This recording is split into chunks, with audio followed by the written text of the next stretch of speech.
Welcome back to the channel, everyone. Let's talk about the trade deadline. Now, first thing I want to say is boo. Boring, corny, lame, whatever you want to call this trade deadline.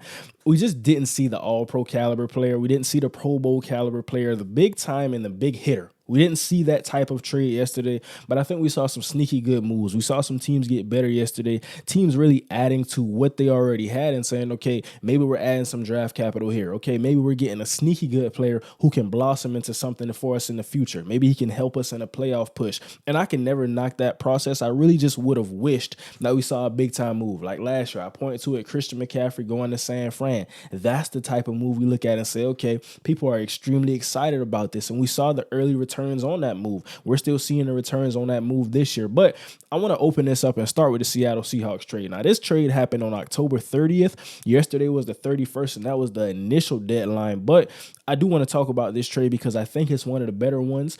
And we're looking at it. Seattle receives Leonard Williams. The New York Giants receive a 2024 second and a 2025 fifth. Now, I want to start off from the Giants' perspective because I think it is huge. Now, you move off of a guy like Leonard Williams, and I think that he was a key piece of the defensive line rotation. But looking at what you got back, I think this is an excellent trade. Now, when I talk about these second round picks, you look at it and say, okay, I don't want to really focus on the 2025 fifth. I want to look at this 2024 one because now if it's a guy you really like in the first round, and I think this is a team that needs to add star power, just needs to add raw overall talent and a guy who fits the system. So if you really like one of those guys, maybe top 15 of the draft, maybe top 10 of the draft, you have that extra 2024 second along with the one you already have. Now you can move up into a situation and say, okay, we got the guy we want because we traded for this extra pick. And we're not going to be thinking about Leonard Williams when we get that player. However, though, for the Seattle Seahawks, I think what you're doing is you're adding a player that's going to help you stop the run. That's the biggest thing that I'm looking at when you think about the division. We think about those San Francisco 49ers because they're neck and neck right now.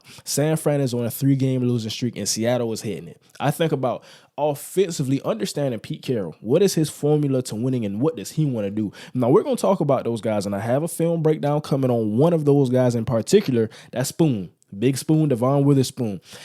Adding a guy like him, along with Reek, along with Quandre Diggs, along with the Jamal Adams, all of those players that they have in the back, and I think you look at that, you look at a linebacker court, you look at a linebacker court, all the guys they already have on the defensive line. You look at a Boye Mafe. You look at a Daryl Taylor, a Draymond Jones. I think adding Leonard Williams into that rotation, it's going to help you big time. So now what you want to do is you want to stop the run for San Francisco, and you got those guys in the back and who can go head for head. I like Ayuk, but I also like Reek. I like George Kittle, but I also like Spoon. I like a lot of the matchups that I'm seeing in that situation and say, okay, we feel like in the back seven, we can go head for head with you. But you have some of those dogs up front. Trent Williams, how you run the ball with Christian McCaffrey. That's a situation that we felt that we could have tried to get ahead, and they tried to do that, bringing in Leonard Williams. I think for New York, I still want to see some things. Tyrod Taylor now being injured, Daniel Jones coming back into the lineup. I do not know what the future holds for them in the win-loss column, but however, though, I think you got better today because you up your chances of getting one of those players in the first round. Let's get to the next trade.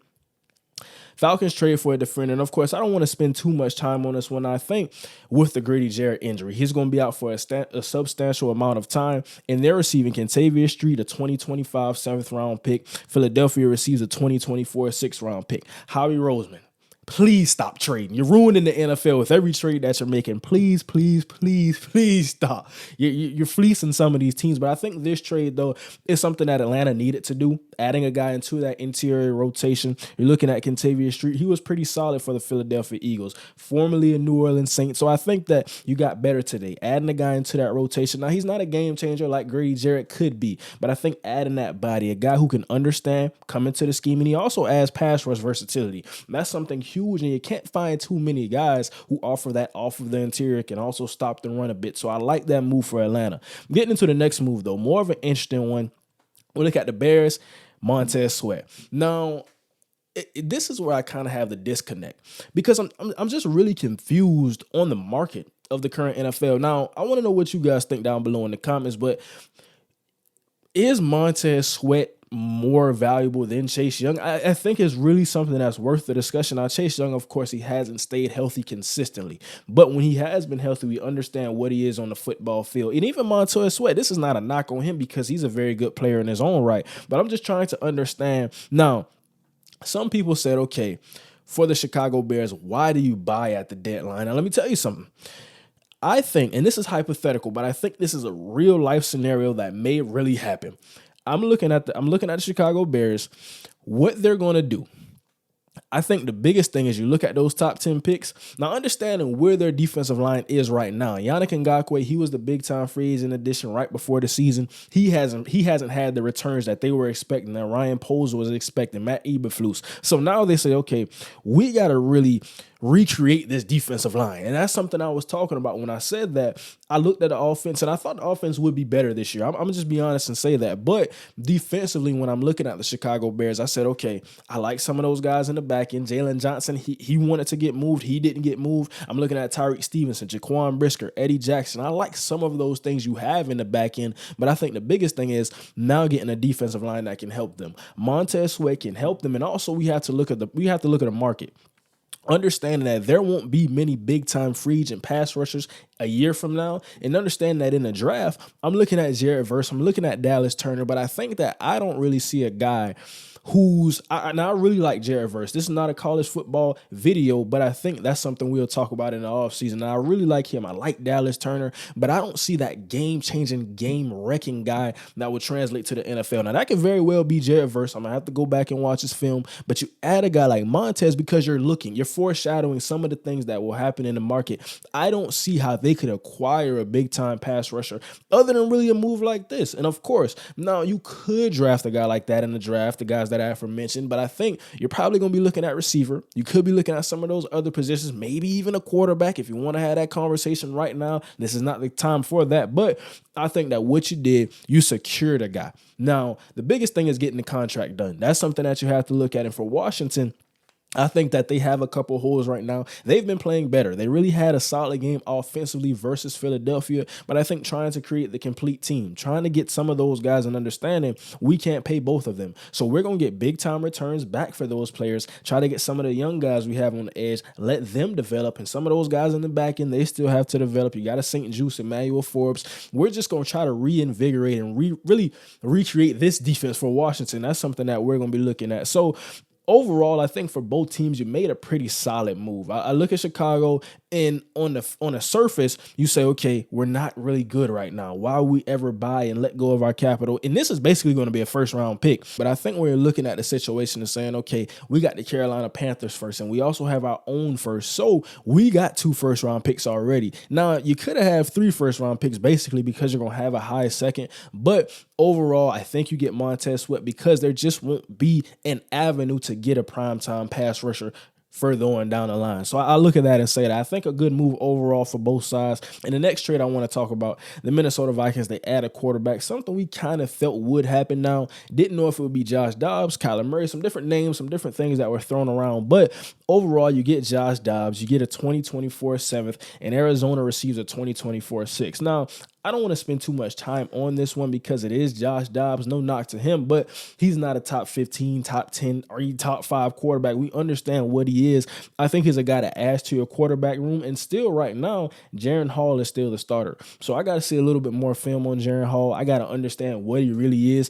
I know he was a dynamic athlete coming out of college at the Senior Bowl, but I want to see how he throws the football around just a little more before I get a feel for him. Now, it really sucks that Kirk Cousins, and speedy recovery to him. I just want to say that and give my condolences to him because that's a leader. That's a good quarterback. And I don't understand some of the hate. Now, he hasn't been huge in primetime games. We understand that. But I think the narrative shifted a little bit this year because we look at it this year, Brian Flores, new defensive coordinator, he had to get some of those guys to come along. And just as they were hitting their stride, Jordan Addison hitting his stride, Justin Jefferson about to come back, those young guys in the back end, Byron Murphy looking better defensively as a collective unit, this had to happen. So it really sucks for that team. But I think that you look at it, you're still in a situation where you say the season's not over yet. Bring in Josh Dobbs, want to see what Jaren Hall has. Get into this next trade. Another one I don't want to spend too much time on, but I think it's really a sneaky good move for the Jacksonville Jaguars, reinforcing their offensive line, adding a guy like Ezra Cleveland over from Minnesota. Minnesota receives a 2024 6th-round draft pick, and I think that if you've watched the Jacksonville Jaguars live, and I've had the pleasure to do that about 3 to 4 times this season, it's really frustrating because they get into this flow and they have a great rhythm. Calvin Ridley's hitting. Christian Kirk, for everyone who said Christian Kirk was overpaid, that's out the window. That guy has been balling. Travis Etienne, he's scoring a touchdown in just about every game. But the reason that I'm saying that is that they have those moments, then they have lulls. They turn over the football. They throw interceptions. They fumble the football. Evan Ingram had a fumble in the last game. Trevor Lawrence had an ugly turnover in the red zone. DeMonte Kazi for the Pittsburgh Steelers, he gets that. Now they're in a great position to go score. So I think it's situations like that where you say, okay, we got to be more consistent. And I think a lot of it starts and ends with the offensive line. The offensive line hasn't been really bad for the Jacksonville Jaguars, but it hasn't been great. I think they're roaming around the middle of the pack. They're 14th in quarterback sacks allowed. So I'm looking at all of these things that play a part into it. And I think that you just add another guy, get some more depth, or maybe even he can get into the starting rotation. I think that's huge for that team. And when you're trying to make a playoff push, you want to have as much depth as possible really on the offensive line. So good move overall. Now getting into this next one. The 49ers surprised everybody. Trading for Chase Young, big time trade. And I think that it's really dependent upon health. Chase Young was the best edge rushing prospect that I've ever seen coming out of college. Plethora of pass rush moves, the size, the athleticism, every box you could have, the character, no concerns, check. So everything we talked about coming out of college, when you scout a prospect like this, and he had that rookie season, defensive rookie of the year, and then has the knee injuries, has different types of lingering injuries. So it's understanding that what you're really getting for a guy, now he's going to have to get a contract. Is this a team that's getting a one-year rental, trying to make a push, or do they see a future with Chase Young? I think that's a bigger question we can ask. But however, though, Washington, they receive a 2024 third. So they're loading up. Maybe it's a player in the first that they're looking at. They can load up with the additional draft capital and trade up with a pick like that. Or they can say, okay, we're just going to get a plethora of talent. It's a lot of different things they can do with these picks now. But for San Francisco, I think you add Chase Young to a rotation with a Cleveland Farrell, with a Randy Gregory who you just picked up. You're looking at a Drake Jackson. I think there's some good guys in the rotation. And of course, you got the heavy hitter in Nick Bosa. So it's good on the baseline. What you want to see, I think you look at some of these teams in the NFC, and Steve Wilks really, when I talk about the defensive scheme, I think he hasn't been as aggressive. Now, we've seen some games where you see a Dre Greenlaw blitzing, you see a Fred Warner blitzing, but I think in certain situations, really in this losing streak, he's loosened up a bit. And people, they want to scapegoat Steve Wilks. I'm not going to do that. I'm going to say that, okay, we got to understand the defense hasn't played great in these past couple of games, but the offense, they've struggled a bit as well, turning over the football, different types of things. So the team has to come back together as a collective unit, understand all of the talent that's in front of you, and capitalize on that. I fully expect the San Francisco 49ers to get back on track, but I think you add a move like this. This is a guy who can win one-on-one. So if you want to drop a Fred Warner in the coverage, if you want to drop a Jerry Greenlaw, now you're rushing with 4, or you can rush with 3 different types of scenarios because you have a pass rusher who can get it one-on-one. Nick Bosa, he's going to command 2, if not 3. So I'm looking at this, and this is a prime opportunity for Chase Young to eat. I look at him as, I think at the highest potential, he's a 1, a true pass rushing 1. But right now, if he can just be a high end 2, that's everything that the San Francisco 49ers will want in a guy like this. So a great move. I think that I was kind of surprised that the 49ers, because they just got Randy Gregory, they made some other moves. So I was surprised that it was Chase Young to San Francisco, but I think it was a great move nonetheless. Now getting into this next one, the Lions, maybe a team who wanted Chase Young, maybe a team who was looking at him, and even Montez Sweat, but they settled with the receiver, Donovan Peoples-Jones. Now Detroit receives Donovan Peoples-Jones, and Cleveland receives a 2025 6th-round pick. I'm looking at the landscape for the Detroit Lions in the receiving core, and I think that this is a good move. Now, you got better today. How much better, I think that could be debated, but I think you did get better today because Marvin Jones, he steps away from the game of football. You look at Jameson Williams, he's trying to still be developed and schemed into that offense. He's trying to build up his confidence, become the big-time player everyone expects him to be. Amon St. Brown, we know what he is. I keep saying this. I don't want to waste too much time on that conversation, but we look at those players and say, okay, Khalif Raymond, he can get some screen passes. He can do some things after the catch. stretch. I think overall, even with Josh Reynolds, you add a guy like this. Now, Donovan Peoples-Jones, he's a bigger body receiver, 6'2", around 205 to 210 pounds. And he can play in the slot. He can play on the outside a little bit. I think he adds versatility because I look at Josh Reynolds, I think he's an outside receiver. He's a Z. And then I think as you look at Jameson Williams, he has the athleticism of an X, but he has to win. When we're talking about 50-50 balls, we're talking about getting down the football field. He has to consistently try to win at that receiver position. So it's something you talk about and say, okay, now we add a guy like this who adds the versatility. Now we can run DPJ, Josh Reynolds, even Jameson. When we can run quads, we can run different types of receiver. We can run 2x2. It's a lot of different possibilities with Ben Johnson. We know what he does offensively with this scheme. So I'm looking at it and saying, okay, I like it to a certain extent, but offensively, has that really been the problem? That's the kind of question that I have. But I think coming back to it, just to really wrap this up and give my thoughts on it, I think you did get better today. Adding a guy like DPJ, of course, he really got phased out in Cleveland because he's been big time for them the past couple of years. But I look at this year and I think that I'm seeing some foreshadowing, understanding that this is a guy, he's going to have to be paid soon. Now, does Detroit want to pay him? He is from Detroit, Michigan. I do want to point that out and say hometown connection. He's a hometown hero. That's kind of big when we look at something like that. He may even